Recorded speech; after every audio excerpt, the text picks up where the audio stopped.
All right, today we're going to take a look at, I've been meaning to do this for a while, take a look at MST Systems' review of my yoke and give my 2 cents on what I'm thinking as I go. Now, it's funny, when I listened to Shane talk, I told him this, it literally sounds like I'm back at uni listening to a biomechanics lecture, so pretty switched on guy. So let's go through, we'll see what he has to say.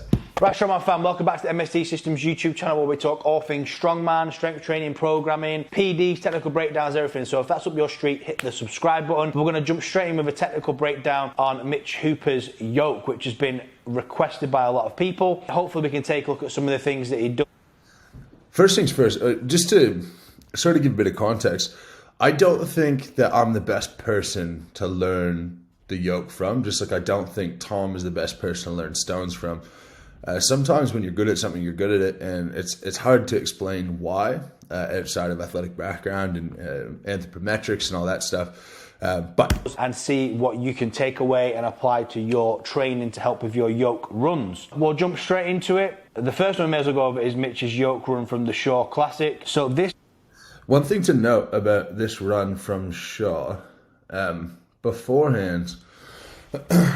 in warm-ups, my right calf was cramping, and for anyone who's seen the long-form video of it, it crippled me like 3/4 of the way through, and I was sort of hobbling through my left calf, my right calf, my right hamstring. I was in sort of bad shape as I was going into this one, but thankfully it held off for long enough. Yoke run from the Shaw Classic. So this is a 506 kilo yoke run here that I'm watching. The first thing I want you to look at, guys, is let's look at the angle that the yoke is pointing at. After he takes his first stride, that yoke's quite flat, isn't it? It's like this. The bottom of the yoke is completely straight. After about 1 or 2 steps, that yoke starts pointing this way. So what I imagine Mitch is doing, I imagine he's cueing to push his hands into the yoke forward. A lot of people cue retraction or squeezing the yoke, which would cause you to get a lot of stability in your rack. But if you want that yoke to start leaning forward ever so slightly, you want to actually cue pushing. It looks as though Mitch is using that cue. And yeah, 100% I use that cue. And it's a couple of reasons.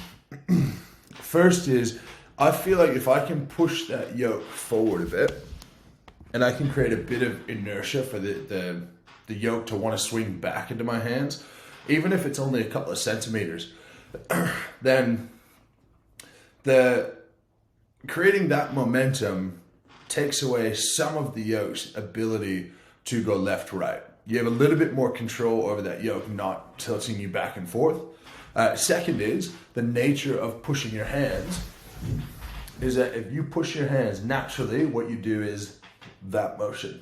For me, if I pull back, I pull and I come forward. The only time I've ever been collapsed by a yoke is if I've been folded forward, which is early in my strongman career. It hasn't happened in a long time. But pushing forward allows me to open up, stack that yoke right on top of me, and stay a little bit more upright. There's more in my face. I know people are going to ask for it. That's doing, or Mitchell, should I say? Sorry, I keep calling him Mitch. It's because of Mitch Flowers. I blame Mitch Flowers. It looks like Mitchell's pushing forward and the angle of the yoke is leaning slightly forward, which what that does is it actually puts the center of gravity of the yoke slightly in front of you. It'll make you almost chase the weight of the yoke, and that's going to help gain a little bit of speed. It does come at the cost of a bit of stability, so you can actually see the moment where it happens. You can see the moment where that swing happens, and as you get more advanced with this cue, what you can do is you can actually go in and out of the cue. You can push forward for a little bit, gain a little bit of speed. If you lose stability, you can pull back, then you can push forward again. Say you had a long yoke run of 40 meters, you might be in and out of this cue 5 or 6 times throughout the whole 40 meters. Pretty interesting. It looks as though Mitch is using that cue. The next thing... Yeah, it's tough because if you push too hard, eventually it is going to swing back into your hands and you do lose a bit of balance.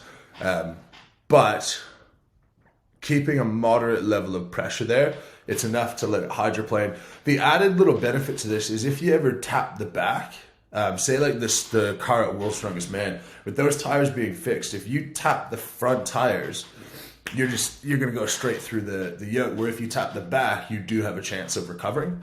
To look at here is his footwork, which is extremely important for a fast yoke run. If we take a look at how he picks up the yoke, he starts with a really wide stance, externally rotated, and I imagine this is more of like a squat stance that he's in here. His toes are pointing slightly out, he's quite wide, and as he picks up this yoke, he does a step in. One step in, and then as he takes a couple of steps, he's starting to get narrow with his stance. It's important to look at his footwork here. His left leg, as he lifts... I'm going to talk about my left side in a second, but this pick is, I think, really important, and I think everyone can take something away from this. The two things that you want when you're doing a yoke, you want a low pick so that you don't have to work so hard to pick it up, and you want lots of ground clearance. Now, those are diametrically opposed to each other unless you change your height throughout the run, which is exactly why I do this. If I start with my feet wide, I'm 2 or 3 inches shorter than if I had my feet in close, meaning that I can have a really low pick with wide feet, pick it up a couple of inches, bring my feet in as I start to speed up, and the yoke is actually now the 3 inches that I picked it and 3 inches of gaining that height. So I find that really useful, particularly when the yoke gets, moderately heavy, say the 500 kilo mark, and you do sort of tend to crunch down a bit. It sort of saves you from skimming across the ground. The second bit, I like having my toes turned out, and what I do here is actually an error, in my opinion. How the first step I take with my left foot is in. I want my feet wide, and I almost want to shuffle the first couple of steps, because if your toes are forward, you're going directly over your toe and over your foot. Where if your toes are out to the side, you can sort of shuffle that foot along and you don't need to clear your entire foot to take your next step. Toes are pointing slightly out, he's quite wide, and as he picks up this yoke, he does a step in. One step in, and then as he takes a couple of steps, he's starting to get narrow with his stance. It's important to look at his footwork here. His left leg, as he lifts to step, you can see it's in a little bit of external rotation. This is something I noticed at Worlds. I think it was a bit more exaggerated at Worlds. What I found over the years in strongman is the heavier the yoke for the individual, the more away from a good footwork mechanic we're going to get. But ideally you want that foot to either be straight or going into a little bit of internal rotation as you step. His right leg seems to do this, but that left leg does seem to have a little bit more external rotation on the step. However, it's really hard to cue this on a heavy yoke, to be honest. So don't know if there's some kind of dysfunction going on in Mitchell's left hip, I'm sure he knows, or some kind of issue with his knee maybe, I don't know, or maybe it just happens and he's not aware of it. So this bit, my hips aren't built the same, and it's not hard to test yourself on this, but my left hip is deeper than my right, meaning that my left hip has a harder time being pointed forward, and even in something like a squat or a leg press, I'll notice my left leg gets away from my body much easier than my right leg, which tends to want to stay in a bit closer. It's not really a strength thing. They're equally strong when I test them, and my single leg strength is very similar. But my left leg just seems to be oriented more that way, and I tend to think it's anatomical more than anything. Causes no pain, causes no performance issue, so not really something I've ever bothered to think about improving. His mechanic is very good. There's a slight kink in the armour of that left leg, but again, it's pretty much there. The interesting thing to know about his yoke runs is, well, I've actually just noticed on this one, he is wearing sleeves, but usually he doesn't wear sleeves, which means that he must feel like he's got safe and stable knees whilst yoking. Safe and stable knees whilst yoking comes from proper foot mechanics and proper control through the foot and load placement. If you watch as he steps here, bang, he stepped there, and if we look now, his right leg where all the load is through, his foot is strong. His arch has not collapsed. Even under all this weight, his arch has not collapsed. The load on a yoke, you want to try and get through the outside of the foot more than the inside of the foot, because if you go through the inside of the foot, you're going to collapse your arch. What happens when you collapse your arch? Inside ankle bone goes low, knee goes in, hip internal rotation, loads of stress through the whole kinetic chain, through the calf, shins, into the knee, into the hips, etc. And running with a mechanic where your foot collapses and the load is not slight, you need to exaggerate how much load goes to the outside of the foot. That way you're going to have a more stable foot and you're going to have a safer kinetic chain. I agree with all of those points to an extent. Like for me, my feet and lower limbs, I've said this many times, they're strong because of my running background. And that's why I have that control. When it comes to knee sleeves or no knee sleeves, it is simply, can I be bothered? I don't feel like they make all that much a difference for me. At Rogue, I forgot my knee sleeves at home, so I didn't have the option to wear them. Didn't really fuss too much about it. But if I think about the amount of pounding my knees have taken, combine that with proper recovery, and you're in a pretty strong spot to be able to have your knees tolerate walking with 500 kilos. Mitchell's really good at doing this. As he steps here, you can see that left leg is a little bit more externally rotated than his right leg, but what it means is that he's still getting that cue of strong arch because he's placing his load through the outside. So the external rotation doesn't matter too much as long as you're cueing the ability to load through the outside portion of your foot rather than more to the inside. And then as he steps this right foot again, he is keeping that load, he's keeping that load through the outside of his foot. He's keeping the arch strong. He's keeping inside ankle bone high, which is going to give much more stability all the way up the chain. So this is a really good yoke run, and look how fast it is, and look how straight his feet are, guys. Like, look how straight they are. Like I said, the heavier the yoke, the harder it is to have straight feet. It is. But if we can get them straighter, we're going to get more speed. Throughout this whole yoke run at 500 kilos, 506 kilos, this mechanic is really fucking good. I'll be honest with you, really good. So this one here. Interesting to point out that if your feet, the more turned out your feet are, the more likely you are to collapse the arch. That's a great point. Now, when your feet are wider, say you're trying to stabilize a heavier yoke, again, it's going to be really hard for you to be able to keep your arch. On the flip side, the more your toes are turned out, the easier it's going to be to push yourself over to that other foot. So I never think of, you can't think of like yoke as train tracks. You can't think of it as train tracks if you think of the two tracks, but you can't think of it as like walking a tightrope. You don't sort of like swap your feet in and out as you go. You keep your feet under your hips. So you are going left, right, left, right. So you have to be able to shift your weight from the left to the right. And the more you can do that actively, the less the yoke is going to tip back and forth. So that's sort of the challenge. If you have your foot internally rotated, there's no leverage to be able to push over to the other foot, and you're more likely to tilt that yoke left to right.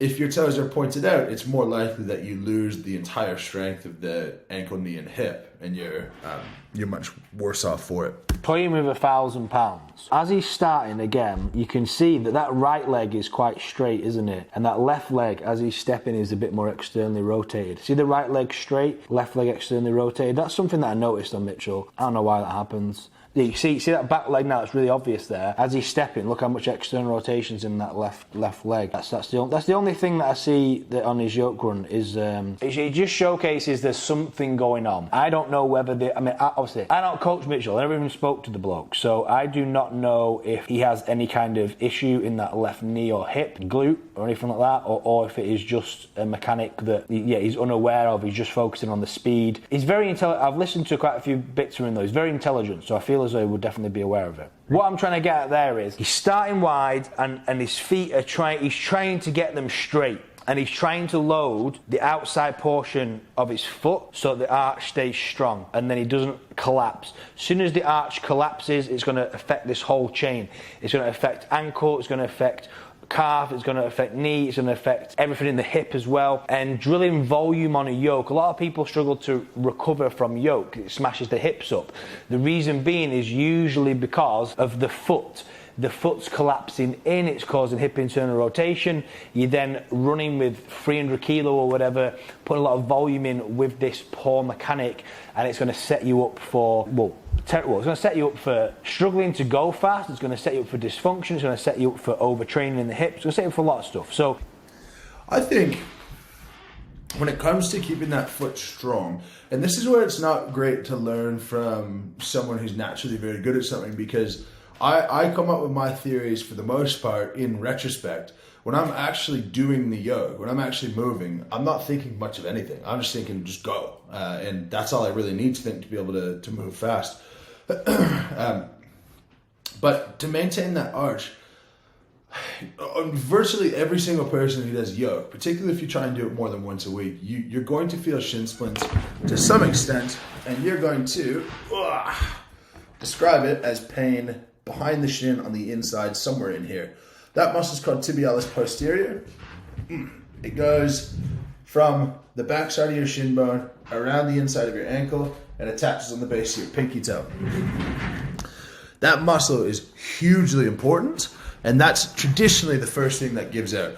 If someone's weak there, it's going to be very hard to maintain an arch regardless of where your foot's being placed. So for me, calf raises all the way out to the pinky toe, doing those heavy and regularly, that's going to help maintain the arch and be most protective to give you some stability while you're doing your yoke.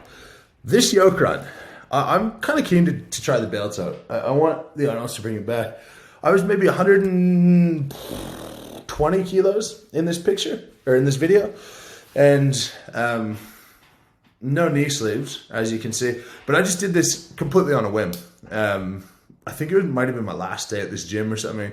I don't know. I just felt like giving it a crack. Right, so now we're on a 615 kilo yoke for 10 meters. And what we can see here is quite a change in his mechanics. So he starts wide, but as you can see, he struggles to bring his feet in like he did with the lighter yokes, because of, like I said, because as the heavier the yoke gets for the individual, the harder it is to replicate a good foot mechanic, a good running mechanic. So he's here. For me, if I watch this right hip, that's the biggest problem. Now, if your feet are right under you, you can't control your hip from shooting out to the side. If your feet stay wide, you have leverage to push laterally, and that's what I'm trying to maintain here. I'm okay on the right, I'm not good on the left. Staying in more external rotation, he's stepping a lot short. Oh, he's actually brought his feet in a little bit there. Oh, and then he dropped it. But he's staying a little bit wider, he's stepping a little shorter. And this is the kind of weight, I'm assuming, for Mitchell, where he's just trying to go to finish. He's not focusing on speed, he's just trying to finish. You can see the change in mechanic there. And it's definitely something that's worth noting for yourselves is you need to understand that there's a difference between a speed yoke and a heavy yoke. And you need to be able to do both. Ideally, though, we want to be able to transition them feet to being straight and getting load placement through outside of foot. If you have to stay externally rotated and wide and plod, we still want to get load for outside of foot. We don't want to collapse in, but that's going to be a lot slower. All right. Now we're going to go over to his yoke run from Worlds. This is the one that I noticed at the time. He had this different mechanic in his left leg. As he's stepping here, you can see pause here. That right foot is pointing straight down. It is directly underneath his heel. His toes are directly underneath his heel. The left leg that is taking the load, as you can see, his arch is strong. His knee is not coming in. His hip is not into. He's got great load placement for his feet, which is one of the reasons why he's so fast on the yoke. Now, as he steps there, look at this left leg now. As he lifts his left leg up, can you see how much external rotation there is? Quite a bit different to that right leg, isn't it? There's definitely something going on there. However, he still has great load placement for his right leg. As he transitions the load to his left leg, he still manages to put it on outside of foot. His yoke's absolutely brilliant, I'll be honest with you. Boom. Yeah, it's a great pickup and really something I haven't focused much on. Like I said, I noticed it a lot more in squatting and leg pressing, that my left leg always kind of wings out to the side. I don't have a good explanation for it really, apart from my hip structure is different on each side. But I'm sure that's just how I move. Again, without a performance issue or an injury issue, it's not really something that I'd put a whole lot of energy into. Look how long that stride is as well. Bang. And then the next one, boom. Seems to get a longer stride on that right leg as well, doesn't he? Bang. Oh yeah, he does actually. Look how much longer his stride is on his right leg. That's strange. I don't know the answer to that. Only he knows the answer to that. But the takeaways for you guys are how straight his feet are. Look how narrow they are as well. He starts wide, but as he picks up speed, he's getting narrower, and he's keeping his feet straight, and he's placing that load through his front outside foot. Also, look at the angle of that yoke. Similar to what I said at the start. I think his cue is to push forward, I think. Because look at that, the only reason that yoke's angled like that will be that he's pushing forward and he's trying to get the centre of gravity of the yoke in front of him to go faster. That's a brilliant cue to work with. Again, it comes with some instability, but it will speed up your yoke runs and then bang. The other thing to note about that cue is the lower you put your hands, the more leverage you're going to have. So if you really want to cue that hard, dropping those hands low and pushing hard can really help you as well. The line. And look at this, even after he's finished, look at this, hops, boom. Look how powerful he is for that foot. Great foot control. Boom, outside of foot. That's where the load's going. Outside of foot, jumps, boom, lands, boom, outside of foot, and again. So this guy is an athlete. You can tell he's an athlete. Because even from his little celebration after the yoke, naturally he's acquiring strong positions. You can tell he's loading front of the foot because nothing athletic ever happens on the heels. Even after popping it around here, like finishing the yoke and hopping, you can tell the loads through the front of his foot. Like he's just naturally loading there, which is why he's so fast and he's so explosive, and he's able to transfer that to his moving events so that he's able to shave off seconds. And I think he actually said the first time he yoked, he did 1,000 pounds, which is absolutely crazy. So obviously the yoke does come real natural to him, but that's not just some genetic thing that he's some freak. It's because he was probably really strong before doing the 1,000 pounds, assuming he built a base of the static lifts, and then he I don't know what kind of background he's got. When I did 1,000 pounds on the yoke, when I first took up strongman, I'd been in powerlifting for maybe 6 months, and maybe I could squat 310. Yeah, I wouldn't have considered myself particularly strong, but I'm really strong in that range. Like in picking something like that, like I bet my back lift, if I ever had a back lift, I bet that would be through the roof because I just don't have an issue having my knee lock out that last little bit. Cue the deadlift lockout jokes. But that's different. But I might put a bit more work into that left foot now that I see the stride length is definitely one thing to consider. Maybe I could be even faster.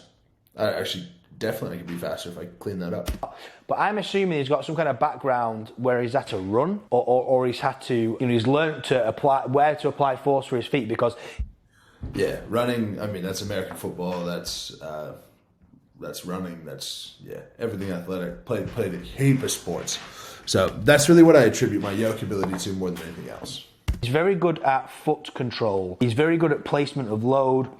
He's very good at transferring load from one foot to the other efficiently. Yeah, just because I'm a dickhead, I've noticed that his left leg's slightly different to his right leg.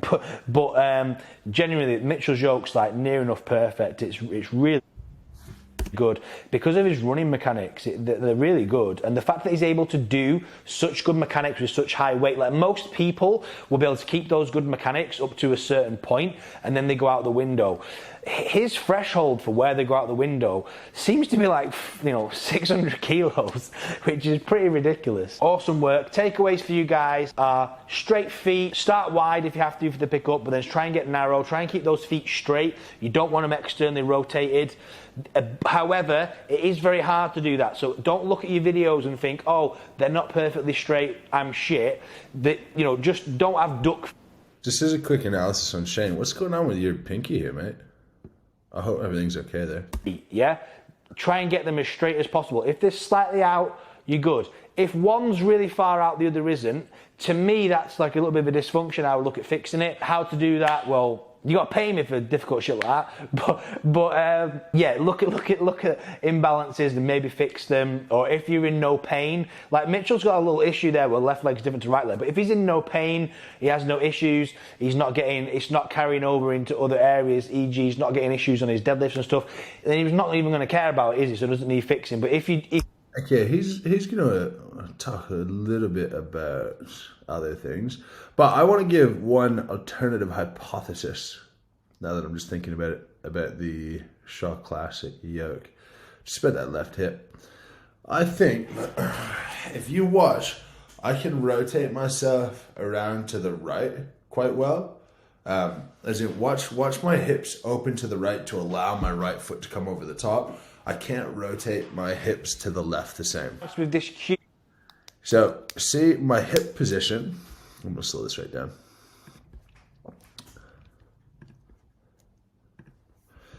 Watch my hip position as my left foot comes over top.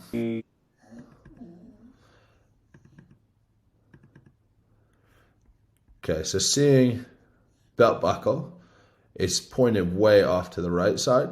I'm guessing I can't do that on my left. Yeah, not near the same. And I think... I think that's coming much more from my rotation of my hips than it is the socket in hindsight. The socket would contribute, and I do have that structure. But from so many years of golfing and whipping my hips around to the right and basically having that rotation, okay, torso pointed to the right, hips clear, I think that's what is leading to this, because I see my hips open way out to the right, which allows the foot to come over top. I don't see the hips opening to the left the same. So potentially that's something I can work on. Anyway, I hope you enjoyed that analysis. Shane's super switched on. Go give him a follow. And yeah, I'll chat to y'all soon. Lift heavy, be kind. Join Team Moose.